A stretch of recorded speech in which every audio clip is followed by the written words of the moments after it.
Your uni, your team. From kick-off to the final whistle. This is the Shock Radio Sports Show. Hello, good evening. There was always something that was going to go wrong. This is the Shock Sport Show. I'm live here. I'm Josh Bingham. Joining with me is... Corey, I'm back. New year. You're in the hot seat this year. Yeah, this is it now. No Will Valentine. I'm sorry. I know you're all crying at the just hearing that, but I'm hoping that we can keep you company quite well the next hour. We got a couple tunes, but mainly we're going to be talking all things sport because it's a new year and so much has been happening just while we've been gone. So, shall we get straight into it? Let's have it. Let's do it then. So let's start off with Salford City FC because, you know, we are in Salford. We've got to start with our local club. And it's been a bit mixed recently, I think, for Salford on different fronts. If we're talking in terms of League Two, they're in absolute dreamland right now, sitting third in the table, 8 league victories consecutively going into the next match against Fleetwood. But in terms of the FA Cup, I think it was a bit of a different story, wasn't it? Different kind of 8, really, isn't it? It's a different kind of 8. I mean, like you said, in the league, they're absolutely flying. And I mean, when you draw Man City in the Cup, you start to turn your attention to the league more than probably you were already. Absolutely. No, I think it was... I think they expected a bit of a thrashing. Don't think really 8-0 is what they were anticipating. No. But at least you can argue from one perspective it was fantastic that they got as much coverage as they did. That is the magic of the FA Cup. A lot of these smaller clubs in the lower end of the pyramid are kind of getting this airtime with some of the bigger clubs. But we saw James McAtee hat-trick for Manchester City, which came frankly out of absolutely nowhere. The young man's been flying recently the past few games for City as they're trying to regain some momentum, I think, from the earlier struggles towards the end of the year. And Jack Grealish with his first goal in over a year as well. Is that true? Is it over a year Literally now? Over a year. It's unbelievable. That is shocking. I mean, of all the struggles that City have had, I mean, that really just encapsulates it, I think, more than anything. A top player like Jack Grealish, and, you know, you consider the money that they paid for him a few years ago, just getting one goal in around about 1 year is just absolutely absurd, really. What do you make of Salford's performance, really, during that City game? Because as much as the scoreline was quite jarring, do you think that really reflected how they performed? I think the City game, obviously, is an anomaly for them. They carried on going, is the best you can say for it. Like I said, you turn your attention to the league as soon as you draw City in the Cup. But no, they gave it a good go. They turned up, but they couldn't do much more, really, could they? No, I think the effort has to be applauded, and you can say that for a lot of these lower down clubs that are, you know, approaching the FA Cup. It's just the magic of a cup competition, and, you know, it's incredible that we have something like the FA Cup producing matches like this, and these smaller teams really giving it a go against clubs that have just got a ridiculous amount of money and some fantastic players by their side. I mean, look at Tamworth. They gave it a good go. Tamworth gave it a really good go. Well, I'm sure everyone's seen about the net issues just before the match. Yep. With Spurs. I mean, what a game that was, really. No, that game was the long throw-in as well. Oh, yeah, no. It was, to be fair to Tamworth, a couple of players really performed quite well. Yeah. At a very high standard. So hopefully that's put eyes on them maybe to the transfer market to move up the order a little bit, maybe score a championship club perhaps. I know Spurs players were crediting quite a few of the Tamworth players as well. So let's turn our attention to this weekend then. Salford City versus Fleetwood Town. It's a home game. We're back at the Peninsula Stadium.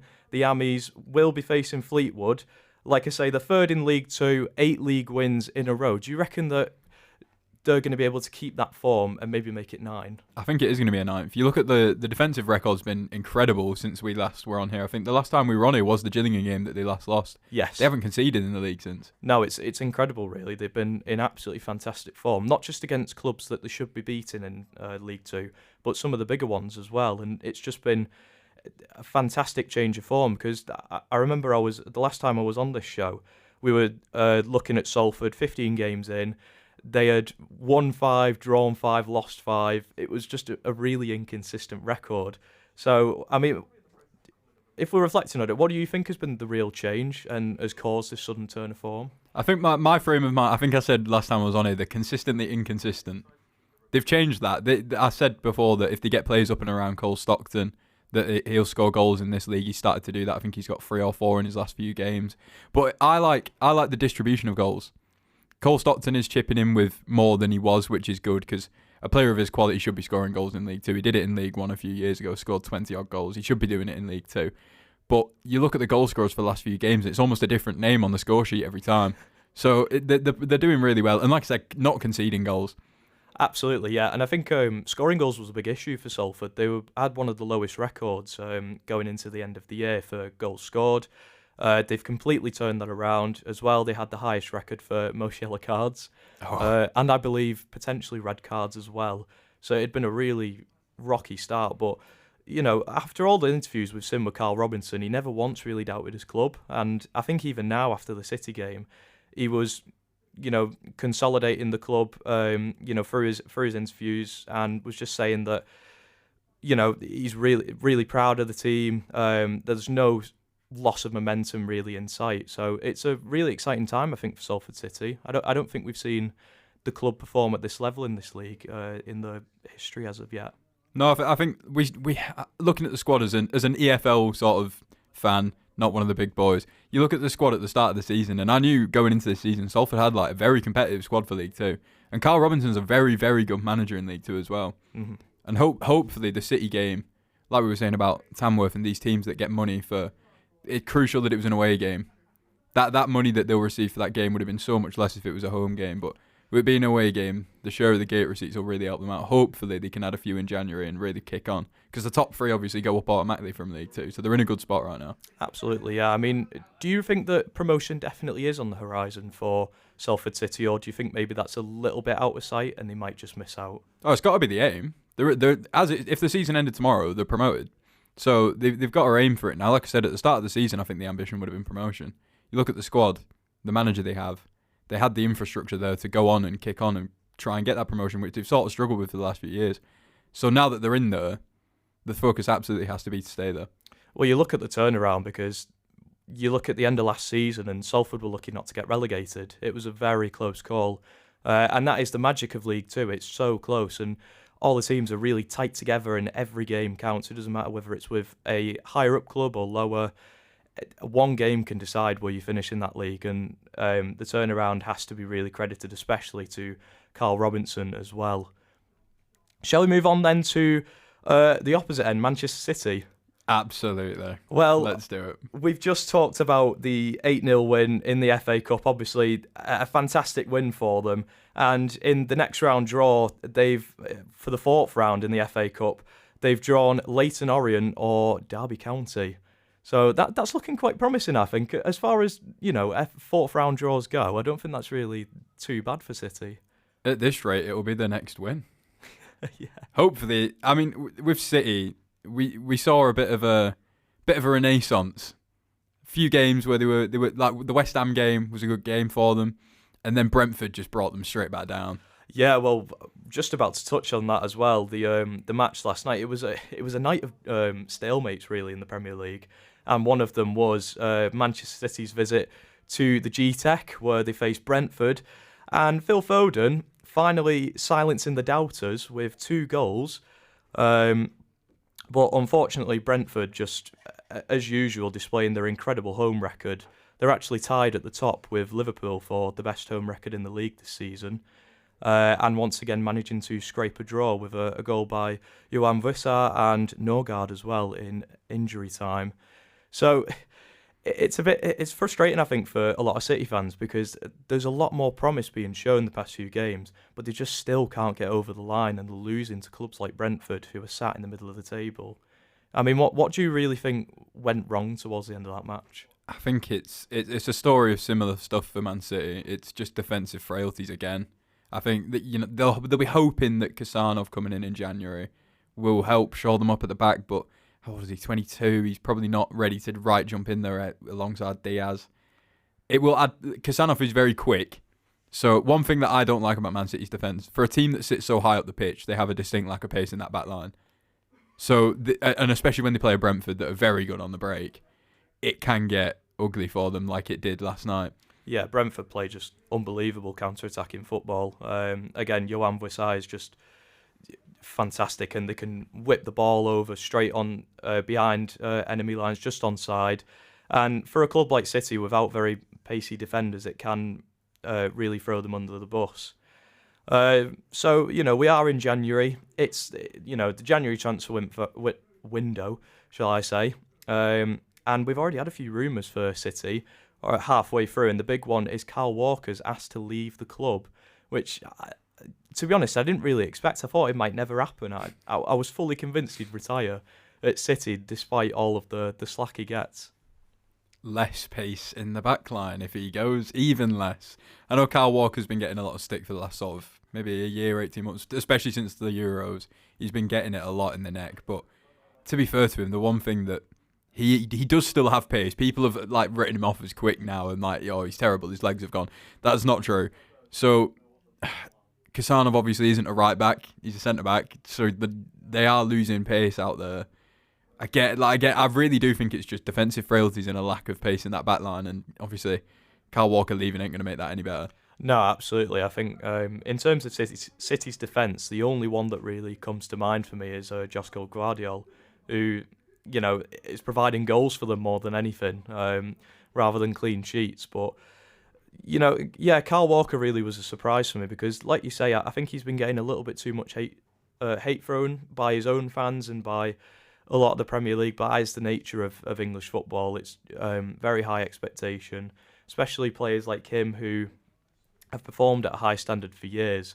So a couple off games can, really put them in the firing line. But for Kyle Walker, he's got multiple links really. Of course, we can't ignore Saudi links. It seems very likely he could be going to Al Ittihad. That's they're looking to submit quite a large bid for him, which much as City, I guess, don't need the money, it'd very much help them out. But the other one is potentially a move to AC Milan as well, which would be quite interesting. And any thoughts on that? Where do you think Kyle Walker could end up by the end of this January window? I can see him still being at City. Really? I genuinely can. I think the Saudi links are always up in the air because it's debatable whether a lot of those links are actual links or paper talk because a player wants to leave, let's link them to Saudi, it's the easiest thing to do. When it comes to Milan, I'm pretty sure, I might be wrong on this, but I'm pretty sure that they can only register one English player within the rules, and they're also looking at Rashford. Yes, yeah, Rashford was the other rumour, but I guess it's really a question of which do you prioritise really, because for me, Milan has been more struggling with its defence. They've obviously got a few key defenders, Teo Hernandez, Tomori. I make that mistake every time, literally every time. And then you compare that to the front players, Pulisic, Rafael Leao. You have to question which is really, I guess, the priority for Milan. But I disagree with you. I think I could see Walker going to Milan. I think he'd want to retire in Europe. I don't think he'd want to retire in Saudi because realistically, does he need the money? I can see him going. I just don't know if I can see it in January. Yeah, no. I mean, it could be end of the season. They seem to have one every summer that leaves. They've got this incredible knack of having one a summer that goes back for Yaya Toure, Company, Aguero, Gundogan, and there seems to be one key player for that team every year that leaves in the summer. Mahrez as well. Yeah, Mahrez. I don't know. I just can't. I can't see him getting a move in January. I don't know. I might end up being wrong, but I can't see him going to Saudi, and I feel like Milan. I don't know. I just can't see it. Depends if Milan can afford it, I suppose. Yeah. Finances have been a struggle for them ever since. You look back to a couple of years ago, and they already lost a couple of players, just simply because they couldn't afford it. Kind of similar to Barca in a way. But the other real rumour, which is more in favour of City signing someone, it's Omar Marmoush from Frankfurt, who is quite frankly turning it up as a forward in the Bundesliga. Of course, Frankfurt challenging for a Champions League spot for the first time in, I believe, 2 years. Egyptian striker, and there looks to be a pretty quite a healthy price tag on him. But do you think really he is the right person that City should be targeting for this window in particular? For this window now, I'm worried when it comes to Marmoush because we've seen so many strikers from the Bundesliga come across to the Premier League with so much promise and goal records, and Timo Werner's the first one that comes into my it can go so wrong for them, especially when you're playing behind Erling Haaland. So where are your minutes coming really? Yeah, I think it's more a question of does he want to make that move, because for me it seems like they're signing him based on trying to find a replacement for Julian Alvarez, obviously a really key player. Could play basically any forward position, and in the inevitable scenario where Haaland's injured or gets suspended, he was always there to fill the gap. So yeah, you do have to question whether Marmoush is the right move. I know City have been struggling in attack for all season really, but is that really the priority, or should they be looking for perhaps a new midfielder? I think you bang on. I think it's midfielders and defenders that they should be looking at. I think the lack of a Julian Alvarez as an alternative for Haaland is a problem, but I don't think it's a problem that necessarily needs to be solved now. So unless they are going to unleash like typical Man City transfer level of budget and just go and get a midfielder, a defender, and Marmoush, then fair enough. But I think if you're lining up your priorities, Marmoush is probably down that pecking order. A midfielder and a defender are definitely higher up that. Yeah, I agree. I think that's more a summer target perhaps. Again, just as a bench player really, to come as an impact sub. But the other rumour really, that, and this has been happening every transfer window for the past couple of years now, it's Bruno Guimaraes as well from Newcastle. A lot of Newcastle players getting that attention on the transfer market. I know Isak and Anthony Gordon as well. I mean, that could be a potential good move for them. He's basically always been in form, and Newcastle have some fantastic midfielders. But really, we're looking at a 100 million price tag. So I know we're dealing with City, and again, they can pull out some huge big money moves. But again, do you really think they're going to go for it with that kind of price tag? I've seen so many journalists writing that Man City have like a war chest budget in January, but 100 million on a midfielder, I don't see it. Bruno Guimaraes absolutely should be top of their list. Absolute number one. He's proven it in the Premier League. He can play in the 6 while Rodri's absent and then move into the 8 when Rodri's back, and it's seamless. But January, again, last season there was hardly a transfer made in the winter window. So the idea of having Bruno Guimaraes going for £100+ million to Man City mid-season, I don't see it, because as well, what are they really fighting for, Man City? They're out the title race. Chances of them winning the Champions League, fair enough if they did unleash and sign all these players, then fair enough, maybe they can put themselves back in the hat. But I think this season they just need to accept we'll have an off season, we'll finish 4th, we'll not win any trophies, and we'll go in the summer. Yeah, I think that's a reality they've got to face, and I guess that's something Bruno's got to consider as well, because you're looking at Newcastle's form and they seem on the way up. They're looking for contenders for the Carabao Cup. In the league, they've just shot up out of nowhere despite struggling in the midfield for quite a while. And like you say, he's just fitting beautifully into the club. The fans love him.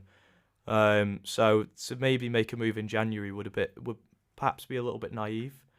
In my opinion, I don't think the Newcastle fans would be very happy with that, if I'm being quite honest. No, I think January moves leave a bit more of a sour taste in a fan's mouth than a summer move. Absolutely. No, I totally agree with you. Well, in terms of City's next fixtures, they next play Ipswich away in the Premier League, which I think a lot of City fans will agree is a must-win. Much as Ipswich fight really hard every game that they get given, being a newly promoted side, it has to be a 3 points win for them. How do you think they're going to perform in that match? I think, again, it comes down to defence. I think they can easily go and score 1 or 2 past Ipswich, maybe even more. But how do they deal with Liam Delap? How do they deal with Leif Davis down that left-hand side, whipping balls into Liam Delap? Ryan Hutchinson as well, don't forget. Ryan Hutchinson? Yeah. Do you mean Omari Hutchinson? Oh, I get the names wrong. This is poor from me. Sorry, guys. Yeah, Omari Hutchinson is a player. Philogene, I don't think he probably won't play against City already. Potentially Calvin Phillips, but he's had a bit of a quiet year anyway. Will he be allowed to play, do you think? I think so. I reckon. I mean, it'd be a bit of a tasty affair, but I can see City just being really petulant and just be like, "Nah, you can't play." I suppose as a loanee, but equally you're trying to give him that game time so that when he returns, because let's be real, City's midfield, I think, for me, has been their biggest problem. Just 100%. Inconsistency from players like Gundogan, who just came back from Barcelona. But in terms of the Champions League, like we mentioned, they're trying to fight for that top 8 spot to get through immediately into the next round, and they're playing PSG away as well, which once again I think could be quite an interesting game. It doesn't get any easier for them, does it? No, It really doesn't. No, it's. I think it's been an interesting time in the Champions League for them because of the new league format, and it's been a bit sink or swim for a few clubs. They've either absolutely thrived in it. Clubs like Liverpool, even small clubs like Brest as well from League One have absolutely flied under this format, and clubs like City, Leipzig, and even Real Madrid have been struggling really to get the ball rolling. So I mean, who can you picture really winning a match like that, much as it is a close tie? Oh, PSG have gone through a lot of change over the last couple of years. Again, it can be one of them. I can see City going and winning that game and then dropping points again to a Premier League team in the table. But the PSG game, I think, again, I can see them getting something out of that. At least a draw. But it's so hard to predict Man City at the minute because you just don't know what you're going to get. No, absolutely. It's going to be an interesting next week for City fans. I think bit of a nerve-wracking time, but we shall see. Really, as a City are really trying to get back that momentum that perhaps they've lost in the early part of the season. Right, so we talked your ear off basically for 23 minutes. So how about a little tune for you then? Up next, we got "I Got a Feeling" by the Black Eyed Peas. What a tune this is! Enjoy. Welcome back to the Shock Radio Sports Show. You're joined by me, Josh Bingham, and Corey Bissell. And we've already covered a couple bits today. We've covered Salford City and Man City. If you're only just joining us, do not worry. You've got another half an hour of us. No Will Valentine, I'm afraid. I know all your hearts just sank in one moment, but don't worry, I'm sure we'll be able to keep you company. All fine. And if you've missed any parts of the show, you can always catch up on Mixcloud. It'll be uploaded shortly after this and on the Shock TV YouTube channel. So we've covered City. Now it's time to go to the opposite end of Manchester, off to Old Trafford for Manchester United. And not really the ideal first half of the year for United, I think, really, going into the new year. I don't know if I agree with that. Liverpool game, Arsenal game, they're through the FA Cup. They wouldn't have expected that. Well, you're still standing 14th in the table, aren't you? Well, hey, careful with the you. I am not a Man United fan, but whoa, I wasn't saying that. I was just saying, I was personifying it. I'm just making I am not on either side of Manchester. Please don't come for me. But no, I don't know. I'd say being through in that penalty shootout against Arsenal, they'll definitely be happy with that. Yeah, I think that was definitely a positive result. Controversial game as it was. Dalot, of course, getting sent off in a very controversial referee decision. But I mean, United fans will be happy with getting through to the next round. They're set to play Leicester, which I think will be a bit of a sour note after looking at who City's drawn. Of course, Leighton or Derby County. A bit heartbreaking to say this as a Liverpool fan, but they played pretty fantastic at Anfield, scoring their first 2 goals in years. They've never score at Anfield anymore after that incredible 7-0 win by Liverpool a few years ago. So we're in January now. We've already been talking about the transfer market a little bit. What do you think United have anyone on the horizon that they're looking to sign or that they need to be looking for going into this window? As much as this may unsettle a few, I think at best they may get Dorgeles at Salzburg. They've been linked to him over the last couple of days, really. And he seems like the only affordable player in January that they're being linked to. I can't see a deal for Osimhen getting done. Victor Gyökeres, it won't happen. Amarim's already said that he won't raid Sporting in January. I can see maybe a loan with an option to buy for that Inacio at Sporting, purely because they've said that they don't want him anymore, so Amarim may pick him up. But other than that, I can't see much. They're desperate for a left back, but they've said that they're going to leave that until the summer, and they'll probably target Nuno Mendes. But I think they could really do with one now. Dalot on that left side performed well against Liverpool, but in general, poor on that left side, in my opinion. Yeah, definitely lacklustre, and you can't really blame him, to be fair, because he's a right back. He's not a left back. He's playing in a total opposite position, really, on his weak foot. So you can kind of understand a little bit the tough run of form, but absolutely, I agree with you on the sentiment that I can't really see United signing anyone in January. As upsetting as it is, I think, for United fans, it's just not the time. I don't think they've got the budget. I don't think there's enough players out there that maybe would be wanting to come to Manchester, nor would they really, have the money to afford, I guess, because otherwise they'd just be blowing money on players that aren't really going to make the difference. But overall, I did comment on the fact that it has been a really terrible start to the season for United. You know, ultimately, yes, they are through to the FA Cup, obviously, but they are 14th in the league. There's a sign of hope after that Liverpool matchup, and hopefully they'll be able to continue it into the next run of fixtures, really, because just the way that I saw them at Liverpool, there was just they were looking really threatening on the counter attack, considering the fact that Liverpool really is well known for that. Much similar to what Brentford were doing against City, could just whip it to the other side of the pitch, and then Salah's up there, Diaz is around. Nunez will have a go and then miss, or Jota will hit it in. But even with United, they were looking fantastic, and Amad Diallo as well stealing the show as per usual. Personally, for me, I think Amad is just their best player by far as of right now. Perhaps one of the better ones in the whole of this season in terms of the Premier League. Yeah, they could do with 11 Amads, really. Yeah. If they had 11 Amads, I'm sure they'd be... Maybe not at centre-back. Bit short. No. Lisandro Martinez, though, 5'9", maybe he'd be all right. But, I think that's why I mentioned Dorje Ellis from Salzburg. I think he's very sort of similar stature and build and like play style to Amad Diallo. So I can see maybe them picking up him on the cheap for the future. He's only 22. But, I don't know. United... I come back to the left back every time. I feel like not every issue at United, that's harsh, but most issues at United are the fact that they literally play down one side or on the break, which they've been guilty of doing every single time they get a new manager. They start playing on the break and then they can't seem to break out of that. So I think they need to just hang in there until the summer, get some business done, get some Amorim signings through the door, and then start to change that counter-attacking style, because it seems to be what they've played since Solskjaer. Yeah, absolutely. There's always been those cracks that have remained, and managers tend to come in and paste over it, and they just end up revealing themselves a few months later. But yeah, it's definitely looking promising for United. I think this 3-4-3 formation is working a lot better for them. I think one of the players who's benefited the most from it is Harry Maguire. Looked absolutely fantastic again against Liverpool, and in the past few games, really, whenever he's got game time, he's looked really solid alongside De Ligt. As much as he's not really a pacey centre-back, he's, putting in the performance they need. I think, really, their main target should be trying to do a bit better with corners, maybe.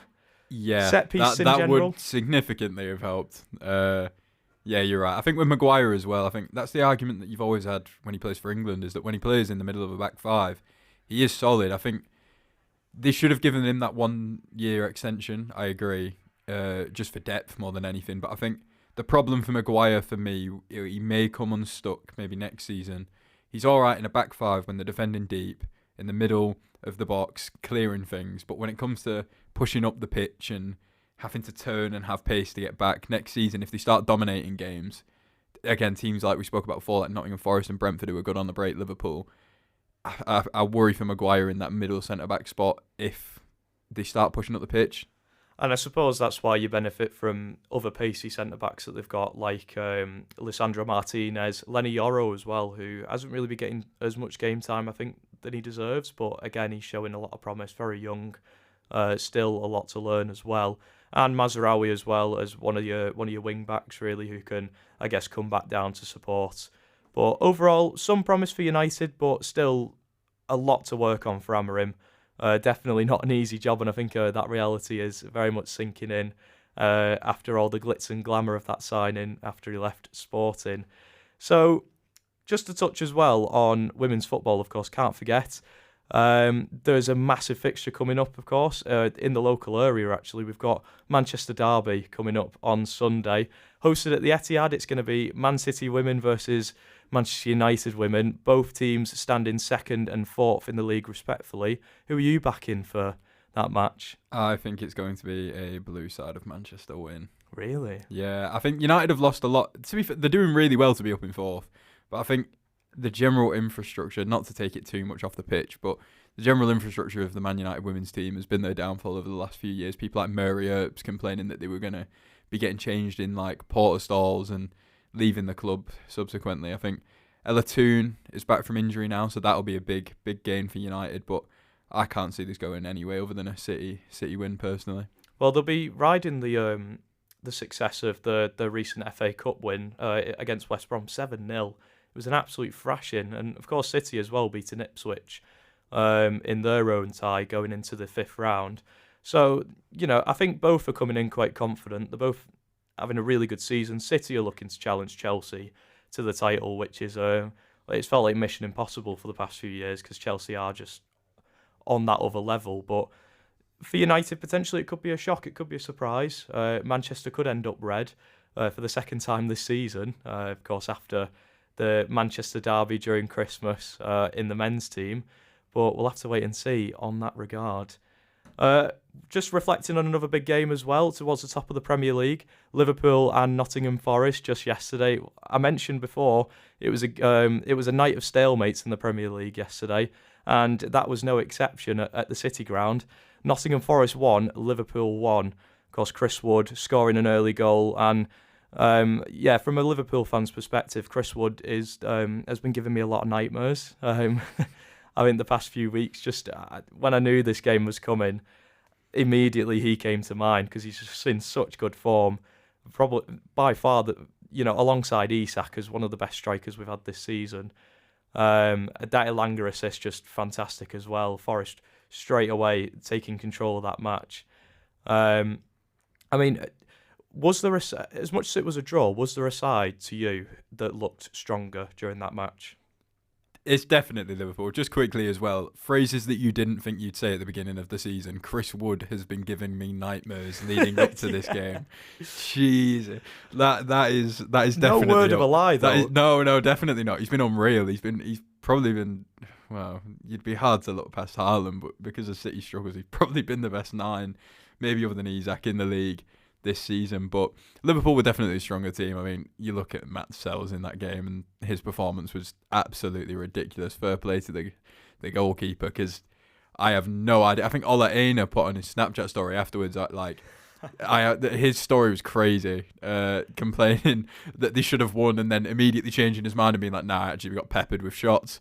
It was a lucky corner, he said. Yeah. Obviously Tsimikas and Diogo Jota, by the way, full credit to them. Impact subs, took them 25 seconds after they came on the pitch, straight away scored. Great decision by Arne Slot to sub them on.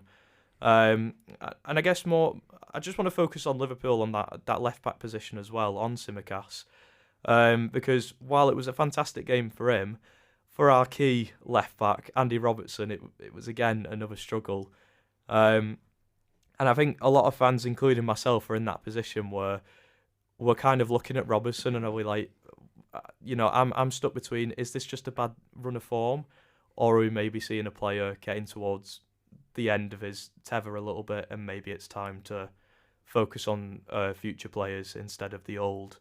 I don't know what you think on Robertson, because I know obviously I'm a Liverpool fan. You're coming from a Wigan perspective, so yeah, I think we're entering Kyle Walker territory where it's beginning to become irreversible, the damage that he is potentially doing to his chances at starting this time next year.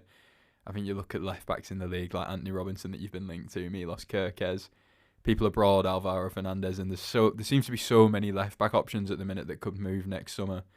And when you consider Andy Robertson, the decline that he has definitely seen this season in his performances, I think he is definitely in danger of being replaced by someone younger this time next year. Yeah, 100%. And arguably I'd say Tsimikas is right up for it, but again, he's been struggling a lot with injury inconsistency. I think for the past 2 years that we've had him, it's always been a key problem. Joe Gomez as well has even been performing better at that left back position. But like you say, I think for Robertson, I can't really see him being our key left back maybe this time next year. I think potentially it might be Anthony Robinson if we do sign him. What a signing that would be. He really gave us a run for our money during that Fulham match at Anfield, where ironically, same game, Robertson got sent off from an atrocious challenge on Tete. But it was definitely an interesting game. I kind of expected it would be a draw. I think for coming at my perspective, because Forest are just in fantastic form. The home record isn't too bad, and they play very similar to us in terms of the counter attack. They can maintain possession for quite a while, and I reckon Forest could have potentially won that game if they didn't park the bus so early after that first goal. Would you have taken a draw before the game, out of curiosity? Yeah, 100%. How far Forest have come! Wow. I know. Yeah, it's second in the table now. I know Arsenal have a game in hand, but that is seriously impressive. They're really on for top four. Yeah, absolutely. I mean, they could be on for the league if we continue to drop points. Yeah. I suppose as much as I don't want to say that, we're still 6 points in the top, but you can't ignore the Forest having a very similar season to what Leicester were having in 2016. You look at actually the first 20 games they had, and they both ended that first half season on 40 points. It feels like history's repeating itself a little bit, just 9 years on. So we'll have to see on that front. Liverpool, of course, facing Brentford in the next match of the season. I believe that's Brentford home, from what I know. Brentford. At Anfield. At Anfield, yeah. That should be a win. Their away record, we spoke earlier about the home record being joint top of the league. Away record's complete Away opposite. record is very much speaks to why they are mid-table. Yeah, it's pretty atrocious, to be fair, and it's such a shame because Brentford have been absolutely on it and unfortunately just haven't been able to reflect that on away days. So we're going to jump on to a couple other topics. Later on, we're going to be talking about a little bit about darts because obviously that's been, I think, dominating headlines the past few weeks. But first up, we've got another tune for you. This is the 1975 little indie hit for you. Chocolate here on Shock Radio. This is the Shock Sports Show. Chocolate here on Shock Radio. It's 7:15. And we're nearly at the end of the show already. Can you believe it? I know. Life goes so fast without Will Valentine. I know. I'm still grieving it, to be honest. Yeah. It literally first show of the year and he couldn't make it. Because he's got work. Like, come on, man. That's not enough commitment for me. Sort it out. No commitment to the badge, I reckon. Nah. Absolutely atrocious. Roy Keane would be fuming. He absolutely would. Honestly, should give him a telling off. Do you reckon Roy Keane has cameo? We can try and get him to do a message. Do not tempt me. Like 200 quid. Oh, that's steep. I reckon he charged something like that. Probably. Quite a few on Cameo are raising the prices, so it wouldn't shock me at all. Anyway, we're going off topic. This is the Shock Sports Show. I'm Josh Bingham, and joining me as per the past hour is Corey Bissell. And it's I've really enjoyed this, Corey. I've enjoyed the past hour. I'm kind of sad that it's coming to an end, but don't go anywhere after the show because we've got the Shock News Show as well. And if you've missed any of the past hour or so, don't worry, you can catch up on Mixcloud. And this will also be uploaded onto the Shock TV YouTube channel. As you can see, just going to a little wave to the camera. I can see Matt, the producer in the background, was very happy at that with a little plug. So we've dealt all things football, all things United, Salford City, women's football, Manchester City. I think it's now time we move on to something else other than kicking a ball around. More throwing darts at the board. Because, if you've kind of been living under a rock the past few weeks, there's been this little thing called the World Darts Championship that's been on. And some 17-year-old from Warrington somehow won it in just his second season. I mean, I don't know if you're a big darts person, really. But I am a massive darts fan. Okay, that's good. That's great, because I was going to go on a big rant, really. About any individual or just I absolutely love darts. It's it's great. More about Littler, how fantastic he performed all season. I don't think I've seen a final like that in a very long time where it's been such a whitewash. Yeah, because Van Gerwen just looked on the back foot all match, especially really. with it being Van Gerwen. Yeah, that ridiculous level darts. Just looked shaky. Yeah. I mean, obviously the second time in a row he's beat Van Gerwen in a matchup. If you think to some of the earlier tours in the year, but I mean it was the dream scenario really. It was kind of inevitable, I guess, fulfilling his destiny a little bit. Nearly turning 18 now, Luke Littler. You think back to this time last year, of course, when he lost it to Luke Humphries just narrowly at the age of 16. Just unbelievable how he's absolutely tearing up the dart scene. Now moved up to second in the PDC order ranking, just behind Luke Humphries. I mean, other than Luke Littler, obviously, winning the World Championship, was there any other players that stood out for you in terms of that tournament? Because it's not just all about the one individual. I think I was impressed with Stephen Bunting because I know everyone loves Stephen Bunting, but I think that's why I was so impressed with him because he had sort of Littler level pressure, really. He's really crowned as the people's champion. I can see a world where that can crush you a little bit pressure wise. So I was impressed that he managed to get so far. Gary Anderson though. Oh no! Oh wow! That went wrong. He's not the only one. Michael Smith, Dave Chisnall. Yeah, they were dropping like flies. Oh, it was unbelievable. And players like Peter Wright as well coming out of nowhere. Yeah. Performing fantastic. Luke Humphries. Yeah. Out very early on as well. It was a very strange World Darts Championship this year. I believe 16 top seed players were knocked out in the second round. Yeah, it was a very different sort of from quarterfinals onwards that it was last time out. 100%. Very different. A lot of smaller players really coming into the equation. I mean, for me, Jeffrey de Graaf was the standout of the tournament in terms of non-seeded players. It was just fantastic, and he showed a lot of promise. I think last season, I believe that was his debut year in the championship, and came back this year and performed fantastic. It was just unfortunate, really, that he ended up with Van Gerwen in the, I believe it was the last 16, wasn't it? That fixture when he got knocked out. And Callum Ridds as well. Really gave Van Gerwen a good run for his money. So definitely a few standouts from that tournament. And darts isn't slowing down anytime soon. We've got the Bahrain Darts Masters coming up. Right around the corner. Yeah, always peak darts, really. Yeah. And the Premier League lineup has been announced. Any opinions on the choices? I think for the most part it was pretty nailed on. There's I'm not sure on Aspinall. Yeah, I'm not sure because he has been struggling with that little bit of dartitis. So I'm not 100% sure. I was of the opinion before it came out that they should have given Aspinall the choice as to whether he wants to or not. I think that may be what they've done, and obviously if that is what they've done, then he's chosen to go into it, which, I mean, it's hard to turn the Premier League down, really. For entertainment value, I wish we had Damon Heta. I was going to say Damon Heta, and generally for skill as well. Yeah. Oh, yeah, definitely. He is a skillful player, but I feel like Bunting, happy. Most part, it was sort of pretty nailed on, really. Yeah, I think Aspinall was the only one for me, because I was so happy Chris Dobie got in as well, by the way. What a player, and what a campaign he had as well, right through to the semi-final. But, players like Gerwin Price as well, always going to attract a lot of attention because the crowds just despise him. He's a proper showman and produces just fantastic darts, if we're ignoring the quarter-final against Dobie. I think he missed 45 checkouts. It was not a good showing. No, probably the worst I've seen in a while from him, if anything. But Bahrain Darts Masters, of course, looking interesting. The Premier League as well. Have you got any predictions of who could win the Premier League? I know it's kind of so hard to bet against Littler. So hard. I think,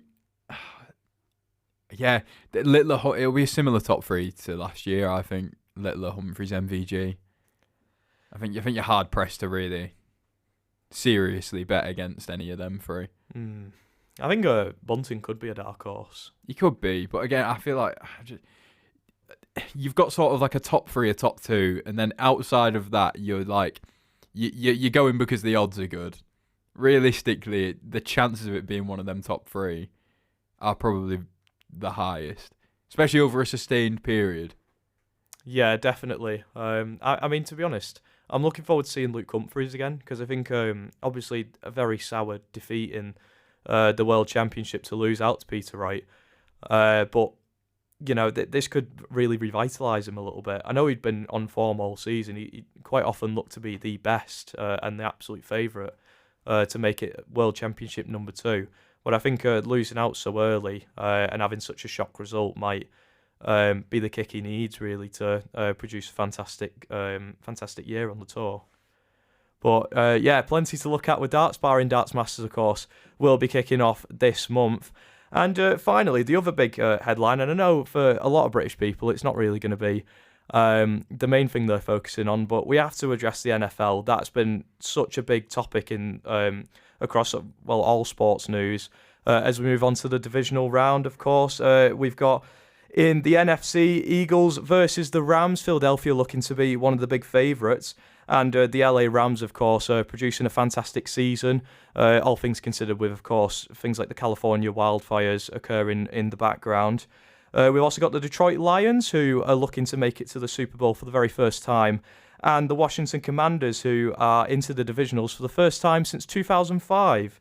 And on the opposite end, in the AFC, got the Kansas City Chiefs, the reigning champions, up against Houston Texans, who are actually the least probable to make it to the Super Bowl of all 8 teams. We've got the Ravens and Buffalo Bills as well. So plenty of good matchups to look forward to this weekend. And we're just narrowly running out of time, unfortunately. Heartbreaking as it is, I know you're all tearing up, but like I say, don't go anywhere. We've got the Shock News show coming up. That's from 7 till 7:30. You'll be joined by Alfie Mulcahy and a couple guests as well. Who'll be taking you through the latest topics going in the UK, Salford and around the world.